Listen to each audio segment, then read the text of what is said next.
خولہ بنت ثعلبہ معمولی نہیں ہے. جب محمد کے دروازے بند ہو چکے تھے تب اس کے دروازے کو اللہ نے کھولا تھا. میری کیا مجال جو اس کی نہیں سنوں.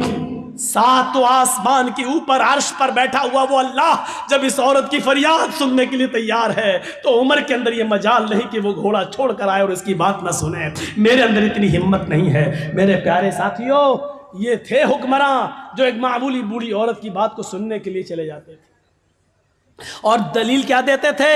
اس عورت کی بات کو جب اللہ نے ساتویں آسمان کے اوپر سنا تو عمر کی مجال کیا ہے جو زمین پر رہ کر اس کی بات کو نہ سنے. نہیں، میرے اندر اتنی جرت نہیں ہے، میرے اندر اتنی بہادری نہیں ہے، میرے اندر اتنی. تو اسلام سہولت کا نام ہے، اسلام آسانی کا نام ہے. آپ دوسروں کے لیے آسانی پیدا کریے، لڑکی والوں کے لیے مجبوریاں پیدا مت کیجیے. آپ کو معلوم ہوگا کہ ایک صحابی آئے، کتنی اس سے زیادہ آسانی کیا ہوگی. ایک صحابی آئے، اللہ کے رسول میں تو ہلاک ہو گیا. سنو، بڑی ہنسی آئے گی آپ کو یہ واقعہ سن کر. آئے اللہ کے رسول میں تو برباد ہو گیا. آپ نے کہا کیا ہوا؟ کہ مت پوچھو. کہ رہنے دو. ایک طرف تو کہہ رہے ہو کہ میں برباد ہو گیا، میں پوچھ رہا ہوں کیا ہوا. کہ کیا ہوا بتاؤ نا. کہ اللہ کے رسول پوچھنے میں بھی شرم آ رہی ہے. کہ ان اللہ لا یستحی من الحق، اللہ تعالیٰ حق بات سے نہیں شرماتا ہے. بتاؤ کیا بات ہے. کہ اللہ کے رسول میں روزے سے تھا اور روزے کی حالت میں بیوی سے مل لیا. آپ نے کہا اوف، فرض روزہ تھا. اچھا، ہم بستری کر لی. آپ نے کہا ایک غلام آزاد کرو. ہم بستری، جو روزے کی حالت میں بیوی سے ہم بستری کر لے تو اس کی تو یہی سزا ہے. وہ روزہ تو پورا کرنا ہی پڑے گا، اس کے علاوہ 60 روزے اور رکھنا پڑیں گے. پہلے ایک غلام آزاد کرو. کہ اللہ کے رسول مجھے تو خود غلامی کرتے کرتے پوری زندگی ہو گئی دوسرے کی، میں کیا غلام آزاد کر پاؤں گا؟ میرے پاس تو یہ آپشن ہی نہیں ہے. آپ نے کہا 3 آپشن ہیں. پہلا آپشن غلام آزاد کرو. کہنے لگا نہیں کر پائیں گے، میرے پاس طاقت نہیں ہے. آپ نے کہا 60 روزے رکھو مسلسل پے در پہ کنٹینیو. کہنے لگا اللہ کے رسول 60 روزے، 60 کہاں؟ کہ ایک روزہ میں تو یہ حالت ہے کہ بیوی سے مل لیا، صبر نہیں ہوا. آپ کہہ رہے ہیں 60 روزے رکھو، میرا کیا حال ہوگا؟ میں تو نہیں رکھ پاؤں گا، یہ بھی طاقت نہیں ہے میرے اندر. اور کمزور آدمی رمضان کے روزے تو بڑی مشکل سے رکھ پاتا ہوں، اس کے علاوہ 60 روزے اور میں کیسے رکھ پاؤں گا؟ آپ نے کہا پھر تیسرا ایک اور آپشن ہے تمہارے لیے. کا کیا؟ کہ 60 مسکینوں کو کھانا کھلاؤ. کتنے؟ کہ 60.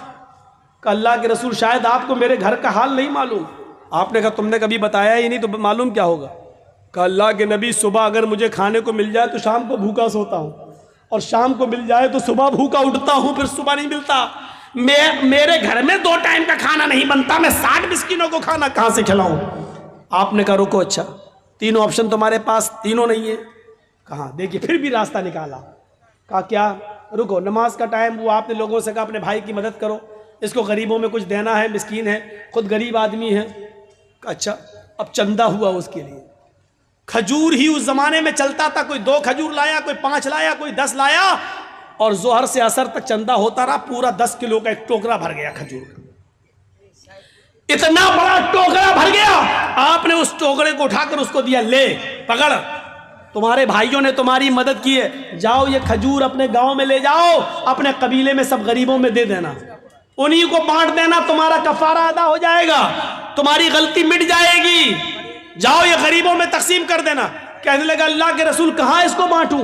کہا اپنے گاؤں میں. کس میں بانٹوں؟ کہا غریبوں میں. کہتا اللہ کی قسم پورے گاؤں میں مجھ سے زیادہ غریب کوئی ہے ہی نہیں. یہ دیکھیے اے اللہ کے رسول، پورا گاؤں آپ دیکھ لیجئے، میرا پورا قبیلہ، میرے پورے گاؤں پورے قبیلے میں مجھ سے زیادہ غریب کوئی ہے ہی نہیں. یہ سن کر اللہ کے رسول کی بھی ہنسی نکل گئی. کیا کہہ رہے ہو؟ پورے گاؤں میں تم سے زیادہ غریب کوئی نہیں؟ کہا نہیں. تو جاؤ، تم خود ہی لے جاؤ، خود کھا لینا، اپنی بیویوں بچوں کو کھلا دینا، تمہارا کفارہ ادا ہو جائے گا. یہ آسانی. جرم بھی کیا، آپشن بھی نہیں ہے تینوں میں سے کوئی ایک، چندہ بھی ہوا اس کے لیے، اور اللہ کے رسول نے کہا جاؤ غریبوں میں بانٹ دینا، تو کہتا مجھ سے زیادہ غریب کوئی ہے ہی نہیں. تو آپ نے کہا تم ہی کھا لینا، جاؤ اور اپنی بیوی بچوں کو کھلا دو، کفارہ ادا ہو جائے گا. یہ لیجئے، یہ آسانی ہے، آسانی. اس سے زیادہ سہولت اور کہاں ملے گی؟ اس لیے انسانیت سیکھو. انسانیت کا سب سے بڑا علم بردار کوئی مذہب ہے تو اسلام ہے. آپ بتائیے یہ تعلیم کہاں ملے گی؟ وَلَا تَسُبُّوا الَّذِينَ يَدْعُونَ مِن دُونِ اللَّهِ فَيَسُبُّوا اللَّهَ عَدْوًا بِغَيْرِ عِلْمٍ. یہ کہاں ملے گی تمہیں تعلیم؟ دنیا کے کسی مذہب کو اٹھا کر دکھا لو. آج بہت لوگ چلاتے رہتے ہیں ہم یہ ہم وہ، اور آج بنے بیٹھے ہیں لوگ کرسی سنبھالے بیٹھے، لیکن یہ دکھائیں اللہ کیا کہہ رہا ہے؟ لا تسبوا الذین یدعون من دون اللہ. جو لوگ اللہ کے علاوہ غیر اللہ کی عبادت کرتے ہیں، مدد کے لیے غیروں کے پاس جاتے ہیں، غیروں کی عبادت کرتے ہیں، تم ان کے بزرگوں کو برا مت کہو، ان کے معبودوں کو برا مت کہو. لا تسبوا الذین یدعون من دون اللہ. جو اللہ کے علاوہ غیروں کی عبادت کرتے ہیں تم ان کے بزرگوں کو گالی مت دو. کیا کہا؟ ان کو گالی مت دو. کیوں؟ فَيَسُبُّ اللَّهَ عَدْوًا بِغَيْرِ عِلْمٍ. پھر وہ دشمنی میں تمہارے اللہ کو گالی دیں گے بغیر علم کے. پھر وہ جہالت کی بنیاد پر وہ تمہارے رب کو گالی دیں گے. مسلمانوں، یہ سب سے بڑی نصیحت کی اللہ تعالیٰ نے. مسلمانوں بتایا کیا؟ اگر کوئی ہمیں الٹا کہہ رہا، غلط کہہ رہا ہے، تو اس کا یہ مطلب نہیں کہ تم بھی اس کو الٹا کہو گے. کوئی ہمارے، یہ بتائیے کوئی پاگل کتا اگر ہمارے پیر میں کاٹ لے، اب آپ سمجھ جاؤ تو مزہ آ جائے ہم پاگل کتا کس کو کہہ رہے ہیں. اگر اس پاگل کتے کو آپ سمجھ جاؤ تو میری پوری تقریر کامیاب ہے، اور یہ نہیں سمجھ پائے تو پھر بیکار ہے. ہم پاگل کتے کا نام اس لیے نہیں لے رہے ہیں کیونکہ ان چینل والوں نے مجھے مجبور کر دیا ہے سچ بولنے پر، اور کڑوی بات بولنے پر مجھے مجبور کر دیا ہے. نہیں بولتا ہوں میں. اب یہ آپ کو اشاروں میں سمجھنا ہے. ان چینل والوں نے اپنا چینل چمکانے کے لیے مجھے وہ جملے نہ بولنے کے لیے مجھے مجبور کر دیا ہے. اب ہم نہیں بولیں گے، کسی بھی جلسے میں نہیں بولیں گے. اس پاگل کتے کو اگر آپ سمجھ جائیں تو مزہ آ جائے، پوری تقریر آپ سمجھ جائیں گے. وہ پاگل کتا کون ہے؟ اگر کوئی پاگل کتا ہمیں کاٹ لے تو اس کا جواب یہ نہیں ہے کہ ہم بھی اس پاگل کتے کو کاٹیں. کیا کوئی عقل مند اس پاگل کتے کو کاٹے گا؟ اچھا یہ بتائیے کہ ایک پاگل کتے نے ہمیں کاٹ لیا، اب ہم اس کو کاٹنے جا رہے ہیں تو لوگ ہم کو کیا کہیں گے؟ یہ بھی پاگل ہے.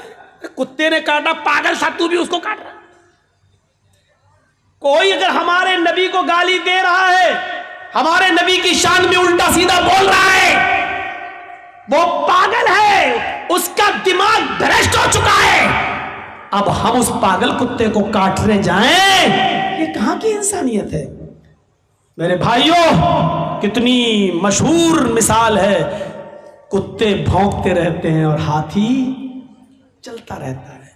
آپ نے دیکھا ہے کبھی بھی ہاتھی نے پیچھے مڑ کر کتے کو نہیں دیکھا ہے. کتے بھونک رہے ہیں، ہاتھی چل رہا ہے. کیوں؟ وہ جانتا ہے اگر مڑ کر، اگر ہم نے دیکھا پیچھے مڑ کر اور ان کو گھرایا تو ہمارا وقت برباد ہوگا. ہم جہاں جانا چاہتے اس منزل سے ہم رک جائیں گے.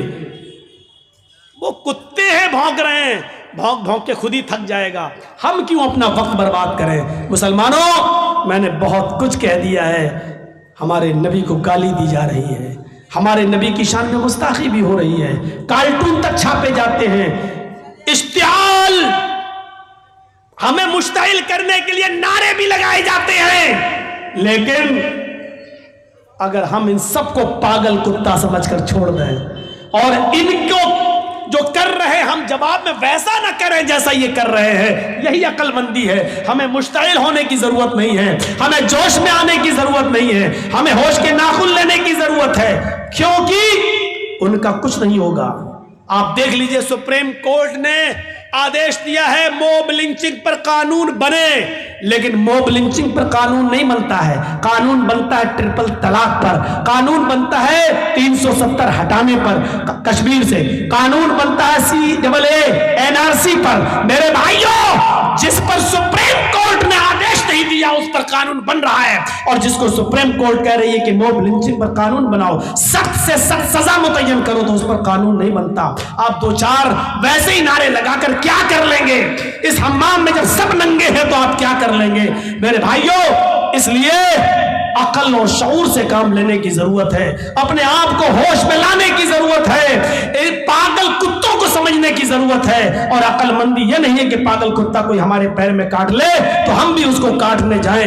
یہی قرآن نے کہا ہے لا تسبوا الذین یدعون من دون اللہ، تم ان کو گالی مت دو جو اللہ کی عبادت نہیں کرتے، غیر اللہ کی عبادت کرتے ہیں، تم ان کو گالی مت دو۔ اگر تم ان کو گالی دو گے تو کیا ہوگا؟ فَيَسُبُّ اللَّهَ عَدْوًا بِغَيْرِ الْعِلْمِ، تو وہ بھی تمہارے اللہ کو گالی دیں گے، وہ بھی تم ان کے جھوٹے خدا کو گالی دو گے، وہ تمہارے اصلی خدا کو گالی دیں گے، تم ان کے جھوٹے معبودوں کو برا کہو گے، جواب میں وہ تمہارے اصلی رب کو برا کہیں گے۔ اس لیے اصلی رب کو گالیوں سے بچانے کے لیے ان کے جھوٹے خداؤں کو گالی مت دو، گالی مت دو۔